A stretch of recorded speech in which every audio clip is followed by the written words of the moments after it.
Squawk Box covers Elon Musk and his purchase of Twitter. Does he regret losing all this money? Was it a dumb move or did he save Western civilization? This is the Doug TenNapel channel. Welcome, because you're sitting here in exile. You know who's in worse exile is Elon Musk, and that's why he's one of my heroes. Went on Elon Musk, and you talked to him. It was not a good investment for him or the bankers in Twitter. Now, I'm long on X. I think you got to look at the long term. I think it's going to be an excellent investment, just obviously short term. It was very bad. And by the way, it was very bad to invest in Amazon and YouTube. A lot of these companies didn't go profitable. Facebook until very far into the game. Give it some time, my brother. But Squawk Box's tweet, is he happy that he bought Twitter? Does he feel like he had to take one for the team? Of course, says Palantir Tech co-founder JT Lonsdale. He's fighting to save Western civilization. Elon Musk tweeted exactly. Is he still happy that he did that? And does he feel like he took one for the team? So he's he's not. He's getting a lot of backlash. Maybe people I've seen on a Tesla, on a bumper sticker that says "Elon, shut up."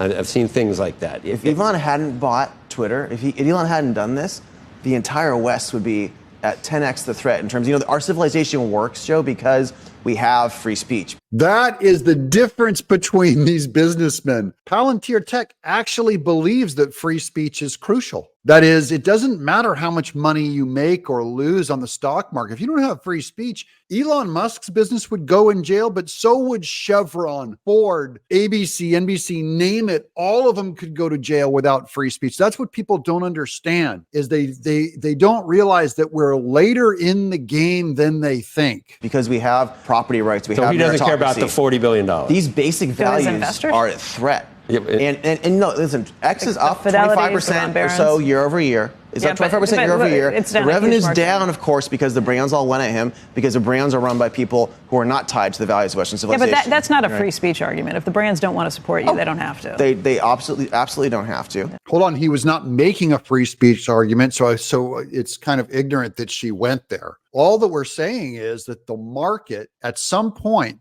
if you want to advertise for a brand, for what your cookies or whatever you want to sell, you have to go to X to reach that audience, because that audience is going to grow, because that audience appreciates free speech. And audiences will naturally shrink on other platforms that are overly controlling of speech. That's my theory on it, is that free speech has a long tail and is a long-term gain. It takes time, though. Culture's still adjusting to the shock of free speech being removed elsewhere and the brand of free speech being on X. It takes a while for the market to respond. Give it some time. And there are people being sued right now who did illegal coordination to try to attack it, which probably was illegal. Is it illegal to say, I'm not going to put my ads there anymore, are you?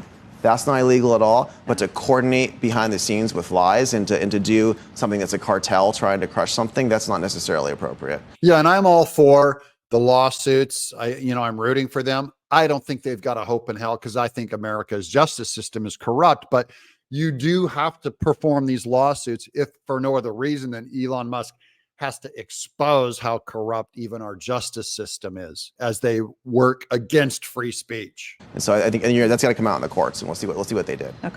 Let's see what they do, and let's expose them on the platform X. He's not thin-skinned and sensitive.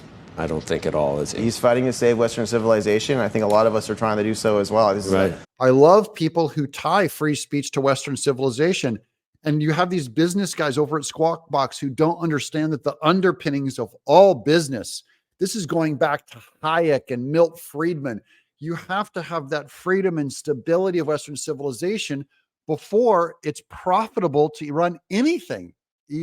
Any company. By the way, I'm on X, guys. If you haven't gone there, go check out. I'm at Doug in Exile is on Twitter/X. Look it up at Doug in Exile and follow me there. We post a few videos there. This is a huge time for. But I'm scared when I try to do it. I don't think he's scared. But and I'm thin-skinned. Because Elon Musk, he should be more scared if he doesn't support free speech, because he will go to prison. If we lose this election, Kamala Harris, he's already seen what kind of backlash they've made against Starlink, against Tesla and against X, his business, Squawk Box needs to know, is dependent on X working, on free speech working, on Trump winning, or we are all in big trouble, including Squawk Box and all these people on CNBC. You'll be even more scared and even more thin-skinned to speak out. I'm Doug in Exile. Follow us on